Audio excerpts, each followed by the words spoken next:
Hey guys, what's going on? It is Ash here coming at you today with some big balancing changes in Clash of Clans. So we were promised balancing changes for quite a while now since Supercell returned from their summer holidays, and we have them. So I'm going to do this video just listing what the changes are, and then in the second half of the video, we'll go ahead and discuss them and how I feel about them, and yeah, a lot of thoughts to get to. So the first change is a buff to cannons and increased damage from levels 11 to 14, that's Town Hall 9 and above. We currently are developing a better defensive answer to mass attacks in mid-size units. For now, a cannon damage boost will help pick up the slack. The second change is a reduction in miner movement speed. They say miners are a bit too speedy for a unit that burrows underground, making them too efficient at overwhelming and wiping out entire villages.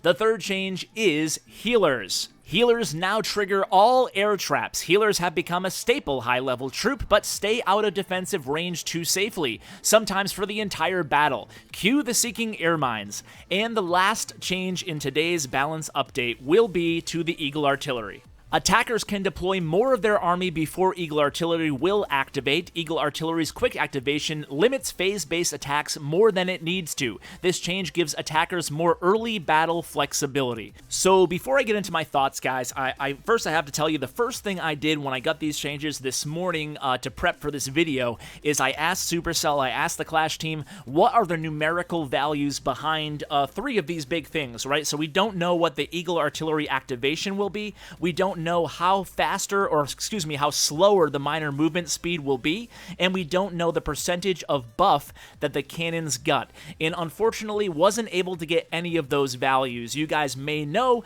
that the Clash Royale team is very transparent and open with their numerical side of their values, whereas the Clash of Clans team is historically very guarded and to the vest with their numerical values and transparency, whether it be matchmaking algorithms or even their troop values. They usually don't share those with us, so I don't have those for you guys today, so we'll have to figure that out on our own when this hits, which should be tomorrow, Tuesday, so that will be live in-game tomorrow. Expect a maintenance break for these changes. That could be subject to change, though, but that's, as far as I know, it will be going live tomorrow, or if you're watching this later, then it might already be live.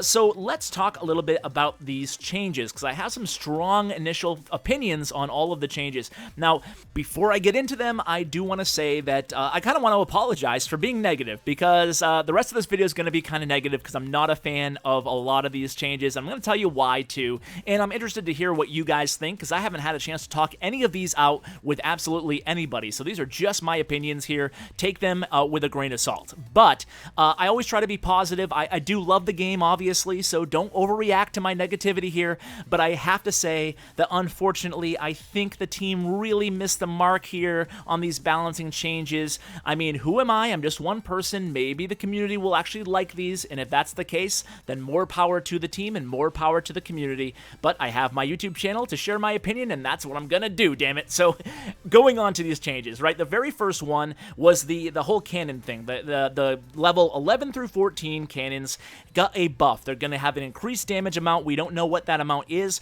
but I love it. I've always advocated strongly for indirect nerfs, so indirectly that nerfs ground armies a little bit, and I think that's the way to go. I think that ground armies did need a little bit of a nerf. I think air armies need some room, some space to actually shine, and I think that there's level 11 through 14 is actually perfect, because when you think about it, Town Hall 9 is the first Town Hall where you can fit 5 bowlers in your clan castle, so that's why almost every single Town Hall 9 attack, any kind of competitive strategy at Town Hall 9 includes max bowlers in the clan castle, and Town Hall 9 cannons level 11 will actually be able to combat that too. So basically the cannon buff ends up giving a little nerf to bowlers and ground attacks all throughout Town Hall 9, 10, and 11. I think that's pretty fair. Agree or disagree, you know, at least it's an indirect nerf, so it doesn't really penalize people out there who took the time to upgrade their bowlers and now are going to be, you know, frustrated, because if Supercell directly nerfed bowlers, it would be pretty frustrating that you finally get them leveled up and then boom, a big direct nerf hits them. So I actually like that a lot. Moving on though, that's pretty much where my positive energy comes to a crashing halt when we move on to the minor movement speed. So I don't even know where to begin with this one. So miner movement speed has been reduced. However, their attack speed remains the same. Now, I might be crazy here and I might be way off base, but to me, that sounds like an indirect buff to miners, not a nerf. Because the movement speed, well, when the miners move, they're underground. So essentially, they actually move slower underground when they're invincible and invulnerable, and then they attack at the same rate when they're vulnerable and up above ground. So unless I'm just misunderstanding that, it sounds like it's actually going to buff the miners and not nerf them. And I think the intention, based on their little blog, is to actually nerf them. So I might be wrong there, but we'll have to wait and see, I guess. Furthermore, I'm not a bit, if that was intended to be a nerf and I'm just reading it wrong, I'm not a big fan of direct nerfs. As I said before, you know, I think that miners are definitely very powerful, and I think that mass miners do go against the stated philosophy of the Clash team, whether you agree or disagree. I think a lot of the Clash team, or the entire Clash team, really is united on the fact that they don't like mass spam attacks, and that should be very apparent because they've mentioned that publicly on the forums, and they actually even allude to it in this very blog post that I'm referencing. By the way, I'll go ahead and link the blog post in the description if you guys want to read it over yourselves, although I did include all the text in the beginning of this video. So moving on here, miners don't know what to think really, but moving on to the real big one that I think is going to have a lot of people up in arms here, and that is the healer nerf. So healers now trigger traps. So I don't even know where to start with this one. First, I want to ask why. Why did they do that? I don't think that anybody was calling for healer nerfs at all. I think that a lot of people wanted additional levels to healers.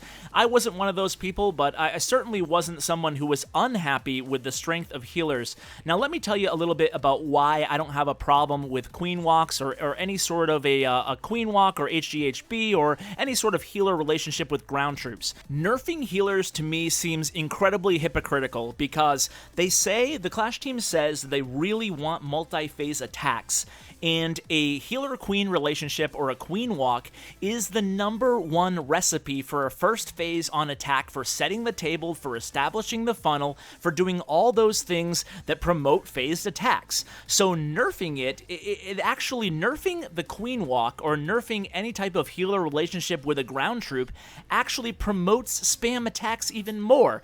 I'm at a loss for words, to be honest with you, on why they're going to nerf the healer-queen relationship. Now listen, I've seen it, you might have seen it too, but there are a vocal minority of people who absolutely hate queen walks, who absolutely hate any healer attacks. And to those people, I don't even know what to say, other than maybe you're not Town Hall 9 or above yet, and you just imagine that they're OP. But you know what, every single video I do with a queen walk, no matter what strategy it is, guys, you can go back and look. I get dozens of comments per video asking, Ash, I need help with my queen walk. Ash, I just can't get this queen walk down. She doesn't go in the right direction, or she dies, or I can't funnel in my wall breakers. There's just tons of questions, and that's really to reiterate that, you know what, a queen walk is not a brainless strategy. A queen walk is nowhere near the equivalence of spam attacks where you just close your eyes and drop a troop.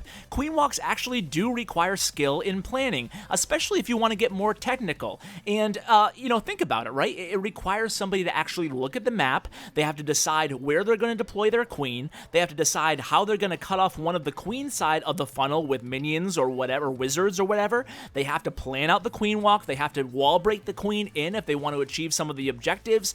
And it requires a lot of precision, timing, and skill, and the ability to adjust on the fly. For example, if your queen takes heavy damage, you might have to use a rage spell to keep her up when you didn't plan on using one. You might have to use the queen ability real quick. You might have to go ahead and use the Grand Warden ability to protect your queen. There's a lot that can go wrong in queen walks, and to say that it's a brainless strategy and that they want to nerf it, to me, it doesn't make any sense, guys. You know, I'm at a loss of words. I don't know why they would do that. I don't know why they would touch the healer-queen relationship. I think that they're dead on when they say that it's one of the staples of high-end gameplay from Town Hall 9 and beyond. To me, I don't see anything wrong with queen walks or queen or healer-queen relationships at all. I think it does require a lot of planning and skill, and it's a technical attack, and it's a great part of the game. I don't see why you should nerf it. That's just me personally, guys. You might disagree with me, but I can only speak my mind, my friends. So let's talk about the last one, and this is going to be an ironic little thing to talk about here, the Eagle Artillery, right? So the Eagle Artillery, they made it so that you can deploy more troops on the battlefield before it activates. Now, in a vacuum, I would say this is actually not a terrible idea. It does promote phased attacks a little bit, you know? I don't think it's going to fix everything, but I think it's a good idea to we don't know how much it's increased, by the way, but maybe if they increase it another 25 or 50 troop capacity, that could be interesting.